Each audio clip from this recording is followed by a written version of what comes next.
few hours from now, Kenya's football stakeholders will have their eyes trained at the Kenyatta International Convention Center, where the Football Kenya Federation is poised to unveil the new Harambee Stars head coach, South African Benny McCarthy. The good Benny takes over Poison Charlie's, that is the national coaching job. We will dive into that. We'll also tell you how the towering Lilian Award stood tall, not just figuratively, but in actual sense, between the sticks, as Kenya's Harambee starlets put up a gallant fight in Tunisia to rather book a ticket to the second round of the 2026 WAFCON qualifiers. And they're just 180 minutes away from qualifying for the showpiece. We also bring you the detailed feature on the NBA basketball without borders, all the way from San Francisco, the USA. Swila's shot pulls the trigger on the joke that we are, and why failing to host the Mashemeji Derby leaves the country with egg on its face. My panelists, Jacob Isia, Ziti Jimoi, Advocate Brenda Ongalo, are all but ready for the very first time. We have in our midst the RMS lead basketball writer, Danny Ogega, joining us in the program. My name is Isaac Swila. Welcome. But first, we go to the scoreboard, where Ziti is on standby. Thank you so much, Sila. Of course, this week, this is actually Monday. We are going to talk about all women, talk about volleyball, or rugby and football, and that is the excitement that I have today. But on this side, we will be diving into something that is beautiful that has been introduced. FIBA and NBA came up with something beautiful that is called Basketball African League. I'll be telling you all the details. Of course, it will be kicking off this April, and I will be giving you all the polls and again the draws that was conducted last month. And don't go away. Back to you, Sila. Precisely. We look forward to that. And to the question of the day, today we are asking you, what are your thoughts on the hiring of South African Benny McCarthy as Harambee Stars head coach? What do you make of that? We want to hear from you.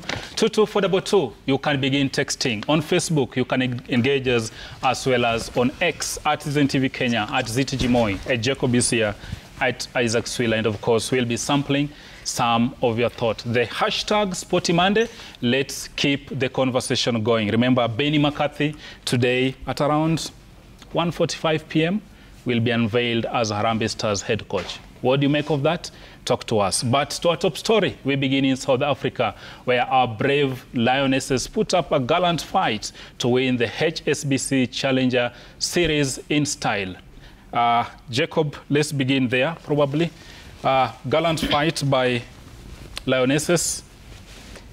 In fact, I don't have words to describe the mood yesterday, because you remember for a long time, and we've been seeing it here, we have seen quite a big disparity between what has been happening to our ladies and the men's team, and especially courtesy of questions of funding, and really we are seeing some difference. And now we are telling the world that they can do also what our boys have been doing, the Shujaa. What is very interesting is that when we went to Cape Town, people were really asking the question, because when you hear the big names, Samoa, you hear about Poland, you hear the South Africans, South Africa, Argentina. What comes to your mind is what has been happening to our team in the men's side, Shujaa, especially like Argentina, which has become something else. You understand? And it was very exciting. Yesterday, when they won the against South Africans in the semi-finals, I think it was a big statement, because winning in Cape Town, of course, at home South Africa, it was like we want it. It was the first leg of the Challenger. I remember the words of Coach Mwanja before they left, and he was saying that we want to take a game at a time, and we want to show that we want it. We want to go and play top there. So being the first Challenger series, it was something major for Kenyans, and I think really the ladies have shown they can go all the way. We have been saying, Swila, that as far as our rugby is concerned, looking at our structures around here and everything, the boys and the girls have always been punching above their weight. And really, we cannot overemphasize their their performance this time around. It was big. We need to celebrate them. We need to support them more. Even going to the second leg of the series, which is happening actually in 1 week's time, I think they have actually announced themselves as one of the contenders for the ticket to the World Series. Definitely. I don't know whether they've punched above their weight or equal to their weight, but Brenda, heading to the second leg, as Isia says, how do we build on this good momentum after such a strong performance against Giants, beating South Africa, the home team in the semis, and the Argentines basically in the finale? There was such a statement that the Lionesses made, and especially given that it's always good to start, like you make that statement in the beginning, and being that this is the first time they were winning any Challenger Series, I think it speaks much of where they want to go. They have shown intent that they did not just travel to complete the series or to participate, to get the certificate of participation like Arsenal does. But Really? You are out of order. You are out of order. Yeah, but it is a good start, and I'm hoping that when they go into the second of it, they can win it and eventually manage to play the playoffs to be promoted to the World Series, the sevens. Eventually, because it is not by fluke that a team performs well, because who have they performed against? They have performed against the world giants. They have performed against South Africa, Argentina, and I want to see how strong they are mentally going forward, because again, as I said, it's good to make that statement early enough, but then are you able to sustain it? Because that would then gauge what they're able to do even when they get promoted, because it is a marathon. It is not a sprint. So this should be a motivation to only show that, well, the ladies are here and they're performing and they have shown the intention. Are they able to continue? Have they punched above their weight? No.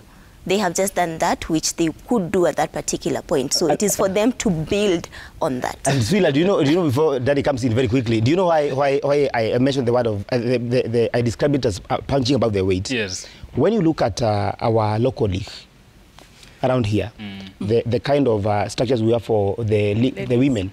In fact, even nobody talks about the league, the ladies' league.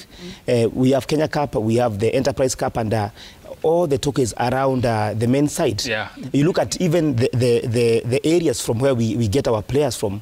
I mean, that's why I say it's punching above our weight, because if we were to put everything in order, really with this kind of performance, when we put very little in but we put things in order for the men. So does it mean that when the men are feeling... For the men, it's a question whether everything is in order.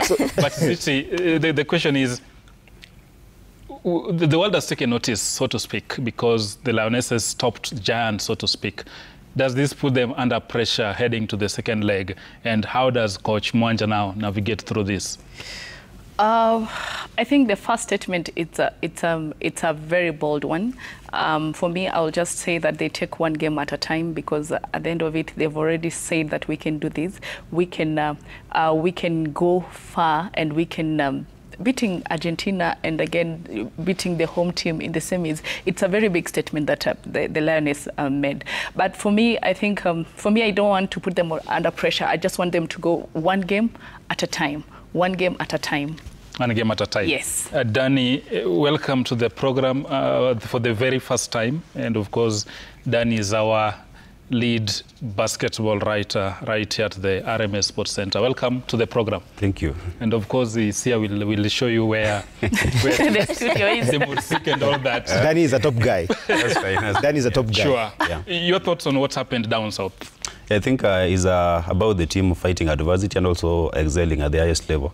Remember, this is a team that has previously they participated in the Olympics.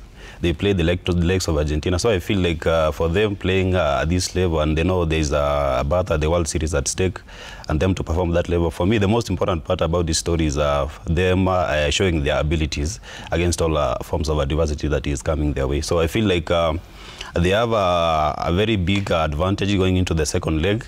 I feel with better preparations, I think they should be in a very good shape going to that phase. Yes. Maybe they should add something that I know Zita really wants to say, but she's not saying it.